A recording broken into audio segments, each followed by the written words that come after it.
hamma kasalliklarni tuzatadigan eliksir o'ylab topilgan. Siz buni bilasizmi? Yo'q, qanaqa dori bu? Hozir men sizga shuni aytib beraman. Xo'p, 20-asrda 50-yillarida Sovet ittifoqi barcha olimlarga shunaqa buyruq bergan. Shunaqa dori yaratinglar, u immunitet chidamliligini oshirsin, radiatsiyaga chidamli bo'lsin va barcha kasalliklarda qo'llanilishi mumkin bo'lsin, ularni davolasin degan. Olimlar o'ylanishgan, izlanishgan, lekin faqat bitta olim aynan shunaqa dorini yarata olgan. Bu dorini ichgan odamlar immuniteti keskin ortgan, kasalliklar hech qanday kasallikka chalinmagan va radiatsiyaga juda ham chidamli bo'lgan. Sovet ittifoqi uni barcha askarlarga, barcha hukumat insonlariga asta-sekin bu dorini berishni boshlagan.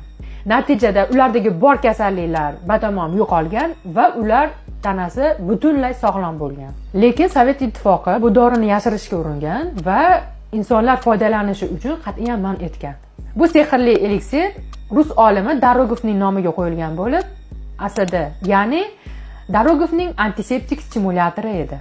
Keyinchalik bu doridan foydalanish aholiga to'liq taqiqlangandan so'ng Darogovning qizi, ya'ni Darogova bu dorini insoniyatga foydasi borligini bilgan va uni yana qayta olib kirishga harakat qilgan. Bunga lekin hukumat yo'l qo'ymagan. Va natijada juda ko'p izlanishlardan so'ng faqatgina veterinariya sohasigagina hayvonlarni immun tizimini oshirish uchun, ularni kasallikka kurashuvchanligini orttirish uchungina foydalanishga ruxsat bergan xolos. Siz ham ushbu dori haqida eshitganmisiz? Fikrlaringizni izohlarda yozib qoldiring.